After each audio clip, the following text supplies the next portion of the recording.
ভিডিওটি যদি আপনি শেষ পর্যন্ত দেখেন, কথা দিচ্ছি আপনি যত শক্ত মনের মানুষই হন না কেন, চোখের পানি ধরে রাখতে পারবেন না। একটা 8 বছরের বাচ্চা যার মা খুবই অসুস্থ হয়ে হসপিটালে ভর্তি ছিল, এদিকে বাচ্চাটি 1 টাকার একটা পয়সা নিয়ে বাজারের প্রত্যেকটা দোকানে যেতে লাগলো। বাচ্চাটি একটা দোকানে গিয়ে বলল, আঙ্কেল এখানে কি আল্লাহ কিনতে পাওয়া যায়? এই কথা শুনে দোকানদার তাকে রেগে মেগে দোকান থেকে বের করে দিল। তারপর ছোট্ট বাচ্চাটি আবার আরেক দোকানে গেল এবং সেই দোকানে গিয়েও সেই দোকানদারকে সেই একই প্রশ্ন করলো, আঙ্কেল এখানে কি আল্লাহ বিক্রি করেন? এই কথা শুনে সেই দোকানদারও ছেলেটিকে ঘাড় ধাক্কা দিয়ে দোকান থেকে বের করে দিল, কিন্তু ছেলেটি কিছুতেই হার মানতে চাচ্ছিল না। সে প্রত্যেকটা দোকানে গিয়ে এই একই প্রশ্ন করতে লাগলো। এভাবে সারা বাজার ঘুরে বাচ্চাটা একটা দোকানদারকে পেলো। সেই দোকানদার ছিল বৃদ্ধ লোক। সে খুব নরম সুরে ছোট্ট বাচ্চাটাকে জিজ্ঞাসা করলো, আচ্ছা তুমি আল্লাহকে কেন কিনতে চাও বাবা? এ কথা শুনে তার খুশিতে মন ভরে যায়, কারণ বাজারের এই দোকানদারটাই তাকে শুধু এমন প্রশ্ন করেছে। সে মনে মনে ভাবতে লাগলো, যেহেতু দোকানদার জিজ্ঞাসা করেছে, অবশ্যই এখানে আল্লাহকে কিনতে পাওয়া যায়। বাচ্চাটি উত্তরে বলল, আমার মা হসপিটালে ভর্তি, আমার কাছে আমার মাই সব। আমার মা আমার জন্য সারাদিন কাজ করে, আমার খেয়াল রাখে। আজ যদি আমার মা মারা যায়, তাহলে আমাকে দেখার মতো এই পৃথিবীতে আর কেউ থাকবে না।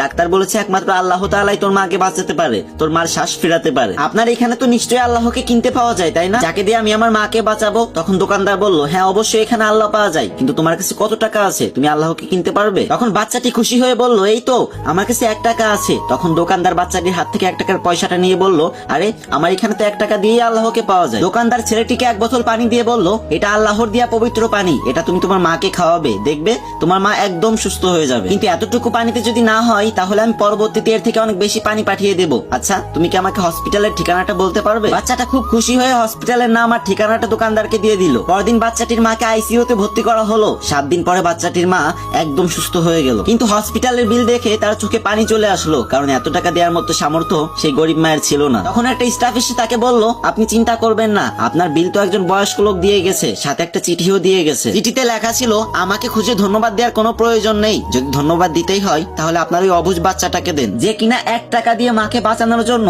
বাজারে আল্লাহকে কিনতে গিয়েছিল। কি বলছিলাম না, চোখের পানি ধরে রাখতে পারবেন না? আজকে আমার কমেন্ট বক্সে তারাই লাভ ইউ মা লিখবেন যারা মাকে অনেক ভালোবাসেন, যদি হাতে 5 সেকেন্ড সময় থাকে, না হলে লেখার দরকার নেই।